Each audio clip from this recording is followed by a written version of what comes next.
ஹீரோயினுக்கு ஒரு கனவு வருது. அந்த கனவுல அவ ஏதோ ஒரு இடத்துல படுத்துட்டு இருக்கா. ஒரே புல்வெளியா இருக்கு. எஸ்பிசின்ற ஒரு ட்ரெஸ் ப்ளூ கலர்ல போட்டிருக்கா. நல்ல மழையும் பெஞ்சிட்டே இருக்கு. டக்குன்னு தூக்கத்துல இருந்து ஏந்துடுறா. இந்த கனவு அவளுக்கு அடிக்கடி வர கனவா தான் இருக்கும். பயத்துல ஏந்து உட்காந்துடுறா. அவளோட அம்மாவும் வந்துட்டு என்ன ரூம் இவ்வளோ குப்பையா வச்சுக்கான்னு எப்பயும் போல திட்டுறாங்க. திட்டிட்டு பக்கத்துல உட்காந்து பெட்ஷீட் மலைக்கிறாங்க. ஹீரோயினும் அவங்க அம்மாவை கட்டி பிடிச்சிக்கிறா. அவங்க அம்மாவுக்கு புரிஞ்சிடுது அந்த கனவு திரும்பி வந்துச்சா இன்னைக்கும் அப்படின்ட்டு கேட்குறாங்க. ஹீரோயின் பதில் சொல்லாம அப்படி கட்டி பிடிச்சிட்டே இருக்கா. அவங்க அம்மாவும் அவளோட கையை தட்டி கொடுத்துட்டு அவளுக்கு ஆறுதல் சொல்றாங்க. ஹீரோவும் ஆஃபீஸ்க்கு சீக்கிரமா கிளம்பிடுறான். அவனுக்கு முன்னாடி நாள் நடந்த அந்த கனவு தான் ஞாபகம் வந்துகிட்டே இருக்கு. அவசர அவசரமாக கிளம்புறான். அவன் தம்பியும் இவ்வளோ சீக்கிரம் போய் யாரை பார்க்க போகிறேன்னு கேட்குறான். அதுக்கு அதெல்லாம் இல்லை, சில பேரை அவாய்ட் பண்ணுறதுக்கு தான் நான் சீக்கிரமாக கிளம்புறேன் அப்படின்னு பிரேக்ஃபாஸ்ட் கூட சாப்பிடாம கிளம்பிடுறான். இப்போ கரெக்டாக காலிங் பெல் அடிக்குது. அவனோட தம்பி போயிட்டு அந்த கேமராவில் ஆன் பண்ணி பார்த்துட்டு பக்கத்து வீட்டிலேருந்து வந்திருக்காங்க சாப்பாடு கொண்டு வந்து போய் தயவு செஞ்சு வாங்கிக்கோ, எனக்கு பாத்ரூம் வருது, நான் அவசரமாக போகணுன்னு போகிறான். ஆனால் அதுக்கு ஹீரோ இல்லை நான் இவ்வளோ பர்ஃபெக்டாக டீசெண்டாக ட்ரெஸ் பண்ணிட்டு போனால் தப்பாக நினச்சிப்பாங்க, ஆனால் நீயே போய் வாங்கிடுன்னு சொல்கிறான். அதுக்கு தம்பி அவசரத்தை புரிஞ்சுக்கோ, தயவு செஞ்சு நீயே போய் வாங்குன்னு அவசரமாக பாத்ரூம்க்கு ஓடிடுறான். இவனும் சரின்னு சொல்லிட்டு வெளில வந்து பார்த்தா வந்திருக்கிறது ஹீரோயினாக இருக்காது, ஹீரோயினோட அம்மாவாக இருக்கும். ஹீரோயினோட அம்மா ஹீரோக்கு மீன் தான் கொண்டு வந்திருப்பாங்க. நீ காலையில் சாப்பிடவே மாட்டேங்கிறியாமப்பா, உன் தம்பி சொன்னான் வேலை பார்க்குற, நல்லா சாப்பிட்டு தெம்பா இருந்தா தானே, இங்கே பாரு மீனுக்கு நான் எல்லாத்தையுமே போட்டு வச்சுட்டேன், உனக்கு எப்போ டைம் இருக்கோ அப்போ ஃப்ரிட்ஜ்லேருந்து எடுத்து வறுத்து மட்டும் சாப்பிடு, உனக்கு எந்த வேலையுமே கிடையாதுன்னு கொடுக்குறாங்க. ஹீரோவுக்கும் அவங்க கொடுத்ததுனால ரொம்ப சந்தோஷமாக இருக்குது. அதனால் அவனும் சந்தோஷமாக வாங்கிக்கிறான். வாங்கிட்டு அவன் அதுக்கப்புறமா அந்த கஃபேக்கு போகிறான். ஹீரோ போயிட்டு அங்கே ஆர்டர் பண்ணுறான். ஆனால் அந்த பொண்ணு உங்களோட ஆர்டர் ஆல்ரெடி பண்ணிட்டாங்களே, அந்த ஷார்ட் ஹேர் வச்சுருக்க அந்த பொண்ணு அப்படின்ட்டு சொல்கிறாங்க. ஹீரோக்கு ஷாக் ஆகிடுது. ஏன்னா அவன் வந்துட்டாளா அப்படின்ட்டு கேட்குறான். அதுக்கு அந்த பொண்ணு ஆமாம் நீங்கள் 2 பேருமே ரொம்ப மிஸ் பண்ணுறீங்கன்னு எனக்கு தோணுச்சு, அதனால தான் அவங்கக்கிட்ட நீங்கள் கொஞ்சம் சீக்கிரமாக வாங்க உங்களை பார்க்க முடியும்னு சொன்னேன். பார்த்தீங்களா நான் கரெக்டான விஷயம் பண்ணிட்டேன், அவங்களும் வந்துட்டாங்க, ஏதோ அங்கே இருக்காங்க பாரு அப்படின்னு காமிக்கிறா. ஹீரோயின் கிராஸ் பண்ணி போகும்போது ஹீரோ ஒளிஞ்சு நின்று பார்க்குறான். ஹீரோயினும் மேலே போய் உட்காந்துட்டு ஹீரோ வரானான்னு திரும்பி பார்த்துட்டு இருக்கா. அட்லீஸ்ட் ஹீரோ நடந்து போறானானும் எட்டி எட்டி பார்க்குறா. ஆனால் ஹீரோ இவன் என்னென்னலாம் பண்ணுறான்றத பின்னாடி தள்ளி உட்காந்து கவனிக்கிறான். கொஞ்ச நேரம் கவனிச்சுட்டு அவனே பக்கத்தில் வந்து உட்காடுறான். இவளும் இந்த அவனோட அமெரிக்கானோ அப்படின்ட்டு எடுத்து கொடுக்குறா.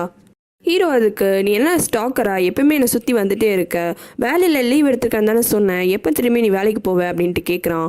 அதுக்கு ஹீரோயின் நான் வேலைக்கு போயிட்டா ரொம்ப பிஸி ஆகிடுவேன், உன்னை பார்க்கவே முடியாது, உனக்கு அது பரவாயில்லையா அப்படின்ட்டு கேட்குறா.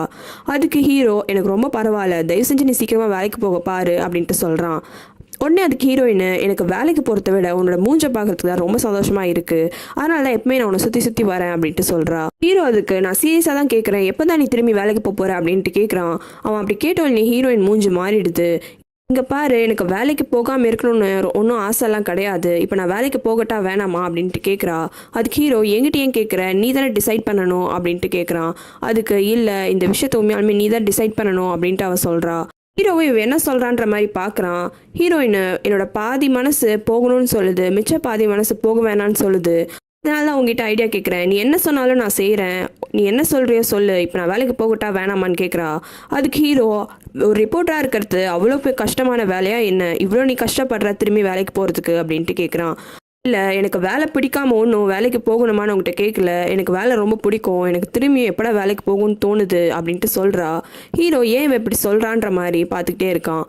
அதுக்கப்புறமா அவனும் ஆஃபீஸ்க்கு வந்துடுறான். வாசல்லே யூபிஎம்மை மீட் பண்ணுறான். என்ன இன்னைக்கு ரொம்ப அழகாக இருக்கு அப்படின்ட்டு கேட்குறான். அதுக்கு ஹீரோ நான் பிறந்ததுலேருந்தே அப்படி தான் அப்படின்ட்டு சொல்கிறான். சரி யாரனா டேட்டிங் பண்ணுறியா அப்படின்னு அடுத்தது யூபிஎம் கேட்குறான். ஆமாம் அப்படின்னு அவன் சொன்னான். நீ யார் அப்படின்ற மாதிரி கேட்குறான். என்னோட கேசஸ் தான் அப்படின்ட்டு ஹீரோ சொல்லிடுறான். அடுத்து யூபிஎம் உனக்கும் ஹோங்ஜோக்கும் நடுவில் என்ன நடக்குது அப்படின்ட்டு கேட்குறான். ஆனால் ஹீரோ ஒன்றுமே நடக்கலை, எனக்கு அவளை யாருன்னே தெரியாதுன்னு சொல்லிட்டு லிஃப்ட் கிட்ட வந்துடுறான். லிஃப்ட்டும் வந்துடுது. யூபிஎம் அவசரமாக போய் லிஃப்ட்டை அழுத்தி உள்ளே போயிடுறான். லிஃப்ட்டுக்குள்ளே ஹீரோ சம்மந்தப்பட்ட எல்லாருமே இருக்காங்க. ஹீரோ அடுத்த லிஃப்ட்டில் வரேன்னு சொல்கிறான். அந்த சோய் கூட சரி அவர் அடுத்த லிஃப்ட்டில் வரட்ட க்ளோஸ் பண்ணுங்கன்னு சொல்கிறாரு. ஆனால் யூபிஎம் இல்லை எங்கே பாரு இடம் எவ்வளோ இருக்குது, தயவு செஞ்சு வான்ட்டு வேணும்னே ஹீரோவை உள்ளே கூப்பிட்டுறான். அந்த ஹீரோ கிட்ட யூபிஎம் இங்கே பாரு ஒரே மாதத்தில் நான் எவ்வளோ ப்ராக்ரஸ் பண்ணிட்டேன் தெரியுமா, ஒரே மாதத்தில் நான் அப்படின்ட்டு சொல்ல வரான். அதுக்கு ஹீரோ இங்கே பாரு லிஃப்ட்டில் நிறைய பேர் இருக்காங்க, கண்டதை எதனா பேசாத அப்படின்ட்டு சொல்கிறான். உடனே அவன் என்ன நான் ஒரே மாதத்தில் இங்கே பெஸ்ட் ப்ராசிக்யூட்டர்னு அவார்டு வாங்கினேன், இதனே லிஃப்ட்டில் சொல்லக்கூடாத விஷயமா என்ன அப்படின்னு சொல்கிறான். லிஃப்ட்டில் இருக்கவங்க எல்லாருமே அப்பெல்லாம் ஒன்றும் தப்பான விஷயம் கிடையாதுன்னு தலையாட்டுறாங்க. ஹீரோவும் சைலண்டாக இருக்கான். உடனே யூபிஎம் ஓ நான் நாம் ஹான்ஜுவை பற்றி சொல்கிறேன் நீ நினச்சிட்டியா அப்படின்னு கிண்டல் பண்ண ஆரம்பிச்சிடுறான். லிஃப்ட்டில் இருக்கவங்க எல்லாருக்குமே அது கேட்டுருது. லிஃப்ட்டில் ப்ராசிக்யூட்டர் ஷின்னு இருப்பா, அவளும் இது எல்லாத்தையுமே கவனிப்பா. யூபிஎம்ஐ கிண்டல் பண்ணிட்டு லிஃப்ட்டை விட்டு இறங்கிடுறான். அப்போ லிஃப்ட்டில் இருக்கவங்க மற்றவங்க எல்லாருமே அவரோட சைட் ஆஃப் ஸ்டோரி சொல்லிட்டாரு. நீங்கள் ஏதோ அவரோட கேர்ள் ஃப்ரெண்டை தான் திருடிட்டீங்கன்னு உங்கள் சைட் ஆஃப் ஸ்டோரிலாம் சொல்ல மாட்டீங்களா நீங்கள்? தேவையில்லாமல் ரூமர்லாம் ஸ்ப்ரெட் ஆகுதுன்னு ஒருத்தராக கேட்குறாங்க. அதுக்கு ஹீரோ நான் பேசாமல் இருக்கிறதே தான் நல்லது அப்படின்ட்டு சொல்லிடுறான். அதுக்கப்புறமா அவங்களே ஒருத்தருக்கு ஒருத்தவங்க அந்த பொண்ணு ரொம்ப அழகாக இருப்பாளாம், அவளுக்கு ரொம்ப அறிவு அதிகமாக, நம்ம ப்ராசிக்யூட்டர் ஷின் மாதிரி இருப்பாளான்னு ஒருத்தி கேட்குறா. அதுக்கு ஹீரோ சீ அப்படின்ட்டு சொல்லிடுறான். ஹீரோயினை பற்றி இவ்வளோ பெருமையாக பேசிகிட்டு இருக்க அதே நேரம் ஹீரோயின் அந்த சிக்கன் கடைக்கு வந்துட்டு, நீ கொடுத்த சிக்கனில் ஒரே ஒரு பீஸ் சிக்கனை மட்டும் நீ தராமல் எனக்கு ஏமாத்திட்ட, நீ முழு கோழியும் தானே எனக்கு தரேன்னு சொன்னேன், அப்புறம் எதுக்கு நீ ஒரு சிக்கன் பீஸை மட்டும் திருடிட்ட அப்படின்ட்டு கேட்குறா. கடைக்காரன் அதுக்கு அந்த பீஸு வேறு எதனா பேக்கேஜில் போயிட்டுருக்கோம், இது என்ன பெரிய விஷயமா அப்படின்ட்டு கேட்குறான். இதுவே உங்கள் 2 பேருக்குள்ள ஒரு சண்டே ஆகிடுது, இது நான் ப்ரூஃப்லாம் காமிக்கிறேன்ற மாதிரி இவ்வளோ ஃபோன் எடுத்து காமிக்க வரா. பார்த்தா அதே கடைக்கு அவளோட அம்மாவும் வந்துடுறாங்க. சாரிப்பா, இவ இப்படி தான் அடிக்கடி பண்ணிகிட்டே இருக்கா, உனக்கு காய்கறி தானே வாங்க சொன்னேன், நீங்கள் என்ன பண்ணுற அப்படின்னு திட்டி ஹீரோயினை கூட்டிகிட்டு போயிடுறாங்க. ஹோட்டல் கூட்டிகிட்டு வந்துட்டு ஹீரோயினோட அம்மா ஹீரோயினை பிடிச்சி செம்மையாக திட்டுறாங்க. எதுக்கு தேவையில்லாமல் அந்த கடையில் போய் சண்டை போட்டுட்ருக்க, உனக்கு காய்கறி தானே வாங்க சொன்னேன்ட்டு. அதுக்கு ஹீரோயின் நான் முன்னாடிலாம் வேலை பார்க்கும் போது எல்லா இடத்துலையும் போய் சண்டை போடுவேன், இப்போ ஆஃப்டர் ஆல் ஒரு சிக்கன் பீஸை காணும்னு சொல்லிட்டு போயிட்டு அந்த கடைக்காரன்ட்டு கேட்டேன், அதுக்கு உனக்கு அவ்வளோ கோவம் வருதில்ல, சே என்ன பண்ண, நானும் என் டேலண்ட்டை ரொம்ப வேஸ்ட் பண்ணுறேன் அப்படின்ட்டு சொல்கிறா. காலையில் ஹீரோயினோட ரூமை க்ளீன் பண்ணும்போது ஹீரோனோட அம்மாவுக்கு ஒரு லெட்டர் கிடச்சிருக்கும். அது என்ன லெட்டர்னா, ஹீரோயின் திரும்பியும் வேலைக்கு செய்கிறேன்னு சொல்லிட்டு அப்ளை பண்ணியிருந்திருப்பா. அந்த லெட்டரை எடுத்து அவங்க அம்மா டேபிளில் போட்டுட்டு, இந்த லெட்டர்னால தானே நீ இவ்வளோ கோவப்படுற அப்படின்ட்டு கேட்குறாங்க. ஹீரோயினை நீங்கள் பார்த்துட்டிங்களா அப்படின்ட்டு கேட்குறா. அதான் டேபிள் மேலேயே வச்சிருக்கே, அப்படி பார்க்காம பதில் சொல்லு அப்படின்ட்டு கேட்குறாங்க. அதுக்கு ஹீரோயின் சைலண்ட்டாகவே இருக்கா. இப்போ என்ன உனக்கு திரும்பி வேலைக்கு போகணுமா அப்படின்ட்டு கேட்குறாங்க. அதுக்கு ஹீரோயின் ஆமாம் அப்படின்ட்டு சொல்கிறா.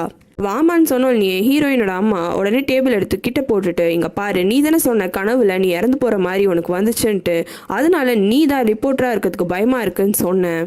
நீ தான் சொன்னேன் என் கூட ரெஸ்டாரண்ட்டில் வேலை செய்கிறேன்னு, அப்புறம் என்ன திடீர்னு உனக்கு மனசு மாறிடுச்சு, எதனால் அப்படின்ட்டு கேட்குறாங்க.